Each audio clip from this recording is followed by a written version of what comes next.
In the spring of 1942, the Pacific Ocean was a theater of expanding shadows, an immense stretch of water where fear and uncertainty ruled every horizon.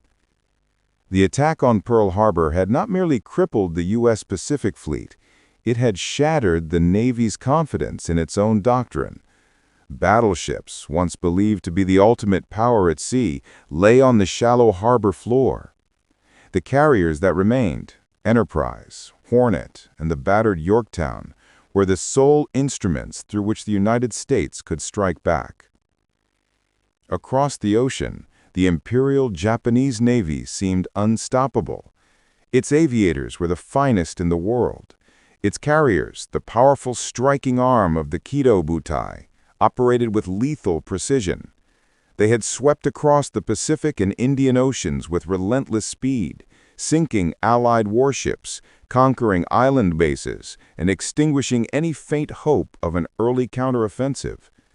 Japan's carrier fleet had become the very embodiment of modern naval power. But in a modest, dimly lit basement beneath the administration building at Pearl Harbor, a group of American cryptanalysts was quietly assembling a weapon far more dangerous than any battleship: knowledge. This was Station HYPO, and inside its walls, under the direction of Commander Joseph Rochefort, a small team of linguists, mathematicians, and code-breaking specialists worked tirelessly to penetrate the Japanese naval code known as JN-25.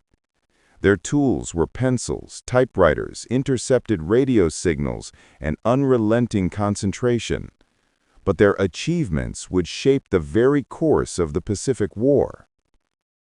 By May 1942, Station HYPO had reconstructed a significant portion of the Japanese codebook.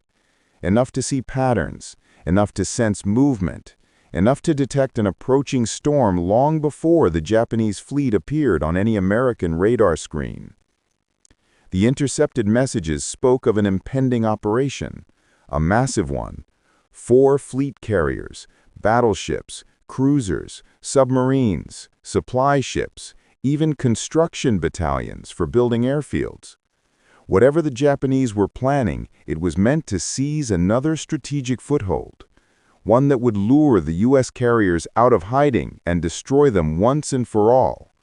The target was referred to simply as AF. Washington's intelligence officers believed AF was somewhere in the South Pacific. Rochefort disagreed. Everything he had reconstructed, snippets of message text, change of call signs, logistical references, pointed to one place: Midway Atoll. A tiny coral speck in the middle of the Pacific. 2 small islands, Sand Island and Eastern Island, barely large enough for an airstrip and a handful of buildings. Midway was strategically priceless. It sat just over 1,300 miles from Hawaii. If Japan took it, they could push reconnaissance flights far closer to Pearl Harbor. They could threaten the supply routes that kept the U.S. Pacific Fleet alive. And they could force the Americans into a battle on Japanese terms. Admiral Chester Nimitz, commander of the Pacific Fleet, trusted Rochefort. But trust was not enough. He needed proof. Proof arrived through a stroke of ingenuity.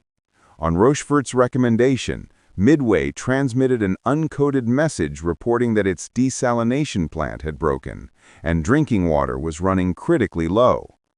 Hours later, Japanese communications referenced the same problem. AF was short of water. This was the confirmation Nimitz required. The Japanese were coming to Midway. Now the United States had a chance, not to defend, but to ambush.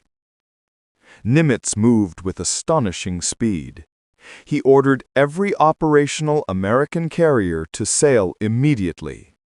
Enterprise and Hornet departed from Pearl Harbor. But the key to Nimitz's strategy lay in a ship many believed to be lost: USS Yorktown. Yorktown had survived the Battle of the Coral Sea, but had been mauled. She had taken a bomb hit that tore open her flight deck, ruptured fuel lines, damaged elevators, and left her with internal fires. She limped back to Pearl Harbor, listing heavily. Naval engineers estimated that full repairs would require at least 3 months. Nimitz gave them 3 days.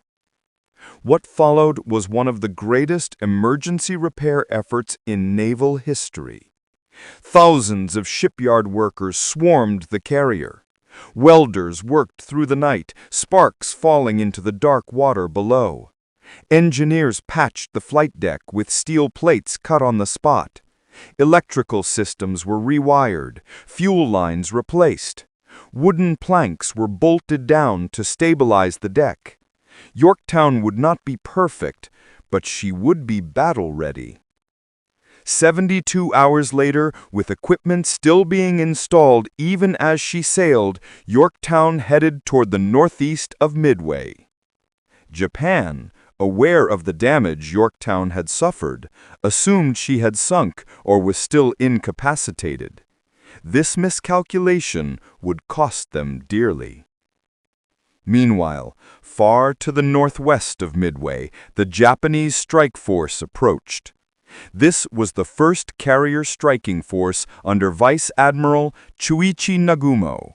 4 carriers, Akagi, Kaga, Soryu, and Hiryu, led a fleet that represented the finest naval aviation unit in the world. These were the same carriers that had launched the attack on Pearl Harbor. Their planes had hit Darwin, had struck Ceylon, had chased the British Eastern Fleet across the Indian Ocean. Their pilots were highly trained, battle-experienced, and filled with confidence. Nagumo's plan was straightforward. Launch a devastating strike on Midway, neutralize its air power, land troops, capture the island, and draw the U.S. carriers into a trap.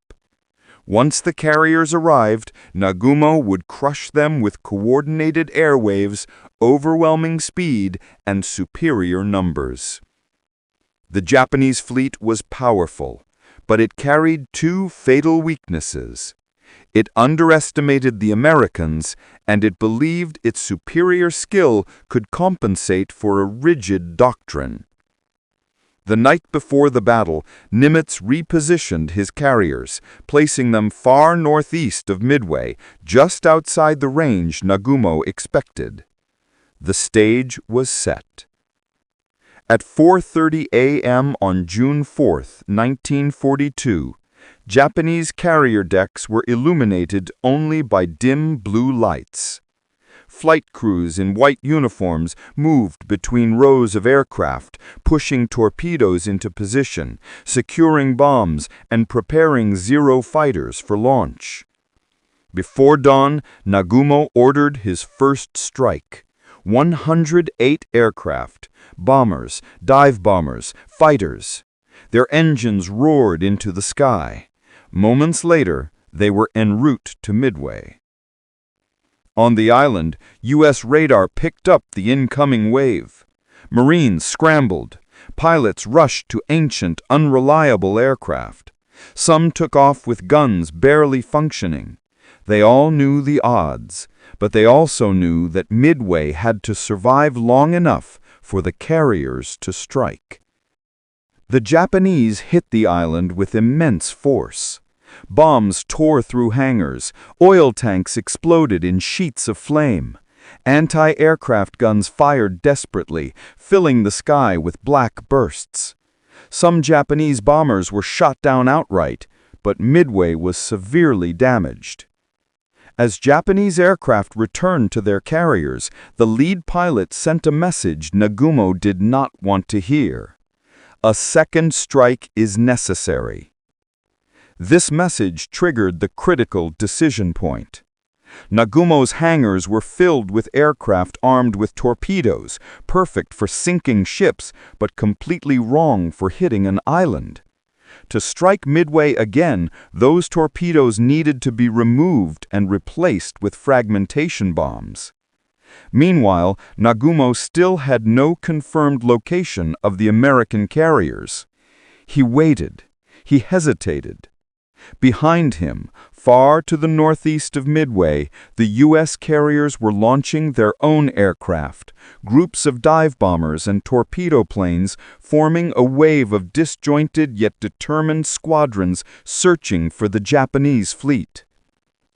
Back on board the Japanese carriers, chaos was unfolding. Hangar crews rolled torpedoes back into storage rooms, bombs were lowered onto trolleys, fuel lines snaked across the hangar floors. Aircraft were refueled, rearmed, and repositioned. And still, Nagumo waited for more information. At 7:28 a.m., a Japanese scout plane finally spotted American ships. But the message, due to a malfunctioning radio, was delayed for nearly 20 minutes. When Nagumo finally received it, the report lacked clarity. The scout could not confirm whether carriers were present. These lost minutes would determine the fate of the Imperial Japanese Navy. As Nagumo struggled to make sense of the situation, the first American attackers appeared, not from the carriers, but from Midway itself. Marine Corps pilots flying Buffalo and Wildcat fighters attacked the incoming Japanese planes. Army bombers, including B-26 Marauders and B-17 Flying Fortresses, launched high-altitude and low-altitude bombing attempts. These attacks were disorganized and unsuccessful in terms of damage, but they caused a different kind of devastation. They forced Japanese fighters to burn precious fuel. They disrupted landing patterns. They exhausted the Zero pilots and drew them away from their defensive orbits. They compelled Nagumo's deck crews to repeatedly halt rearming operations to prepare for defensive fighters. Every minute that passed, the Japanese carriers became more vulnerable. The American carriers finally launched their strike groups, but the formations became scattered. Torpedo squadrons flying outdated Douglas TBD Devastators moved ahead without proper escort. Dive bombers were diverted by faulty navigation. Several squadrons failed to find the enemy at all. Torpedo Squadron 8 from USS Hornet, led by Lieutenant Commander John Waldron, pressed on through choppy seas and heavy winds. Waldron believed he knew where the Japanese were and broke off from the main formation to get there. His decision would become legendary. 29 men in 15 Devastators flew low and straight toward the Japanese carriers. Zero fighters pounced. The Devastators were slow. Their torpedoes were unreliable, and their only protection was courage. One by one, they were shot down. All 15 planes were lost. 29 men entered the attack. Only one survived. Ensign George Gay, who floated in the ocean for hours watching the battle unfold. Yet this sacrifice, tragic and devastating, served a critical purpose. It dragged the Japanese combat air patrol low to the ocean surface. It forced them into prolonged dogfights. It pulled them out of position at the worst possible moment. As Torpedo Squadron 8 was being destroyed, something else was unfolding to the northeast. Enterprise's dive bombers, led by Lieutenant Commander Wade McCluskey, had been searching for the Japanese fleet for hours. Fuel was dangerously low. Pilots debated turning back, but McCluskey spotted a lone Japanese destroyer, Arashi, racing north at high speed. Arashi had just finished depth charging an American submarine, USS Nautilus, and was trying to rejoin the main fleet. McCluskey made a decision. Follow the destroyer. It was a gamble, one that could lead them deeper into empty ocean or directly into the heart of the Japanese formation. Minutes later, clouds parted. Below them, exactly where they hoped it would be, lay the Japanese carrier force. Kaga, Soryu, and Akagi. And at that moment, Japanese decks were still cluttered with aircraft, bombs, and fuel lines. At precisely 10:22 a.m., the Dauntless dive bombers began their descent. Kaga was the first to be hit. Dauntless pilots dove directly into heavy anti-aircraft fire, their airspeed increasing to more than 250 knots. One bomb struck the carrier amidships, igniting aircraft. Another hit the forward hangar. Subsequent bombs detonated near the stern. Kaga became a flaming wreck. At the same moment, a separate group of dive bombers attacked Akagi. One bomb landed just behind the midship elevator, its explosion instantly igniting fuel lines. Burning gasoline flowed through the hangars. Aircraft armed with torpedoes and bombs detonated in a chain reaction. Akagi's fate was sealed. Yorktown's dive bombers assaulted Soryu. 3 bombs found their mark, creating fires that engulfed the carrier within minutes. In the span of 5 minutes, 3 of Japan's frontline carriers were fatally damaged. 5 minutes that reshaped the Pacific War. But Hiryu, the 4th carrier, survived the initial strike, and she struck back with the ferocity for which Japanese aviators were renowned. 2 waves of aircraft from Hiryu located Yorktown. The first attack hit Yorktown with 3 bombs, knocking out boilers, slowing the ship, and starting fires. Heroic damage control teams stabilized her within an hour, a testament to American training and discipline. But Hiryu's second wave arrived soon afterward, launching torpedoes that tore open Yorktown's starboard side. The carrier lost power and began to list. Once again, damage control crews fought to save their ship, but Yorktown was out of the fight. Even crippled, Yorktown had absorbed 2 separate attacks that otherwise would have targeted Enterprise or Hornet. As Yorktown fought for survival, American search planes located Hiryu. In the late afternoon, a final group of dive bombers took off from Enterprise and Hornet, flying toward the last operational Japanese carrier. As the sun began to dip toward the horizon, they found Hiryu. 3 bombs hit her flight deck, triggering explosions that ripped through the ship. Fires spread uncontrollably. Hiryu's crew fought desperately to save their carrier, but by dawn the next day, the ship had to be abandoned. The U.S. Navy had destroyed 4 Japanese carriers in a single day. For Japan, Midway was far more than a military defeat. It was a strategic catastrophe. More than 200 elite aviators, men who could not be replaced, were lost. 4 frontline carriers, ships at the very heart of Japanese naval power, were gone forever. The idea of Japanese dominance in the Pacific shattered in an instant. For the United States, the significance was profound. Midway was the moment the U.S. Navy understood how to fight and win carrier warfare.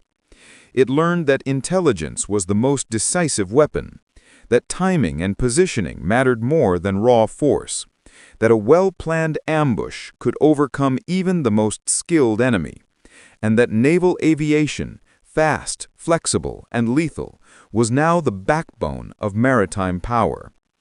In the months that followed, these lessons would guide American operations across the Pacific. At Guadalcanal, the Solomons, the Marshall Islands, and the Marianas, the Navy refined these tactics, breaking codes, predicting enemy movements, striking first, and striking hard. 2 years after Midway, during the Marianas Campaign, American pilots would shoot down hundreds of Japanese aircraft in a single day, in what became known as the Great Marianas Turkey Shoot. The U.S. Navy now understood not only how to destroy Japanese carriers, but how to dominate the skies around them. Midway was not just a victory, it was a turning point, born of intelligence, courage, sacrifice, and a willingness to change. A transformation that began in a basement, traveled across thousands of miles of ocean, and culminated in 5 minutes of explosive fury. It was the day the U.S. Navy learned to destroy Japanese carriers. And once it learned that, Japan's fate was sealed.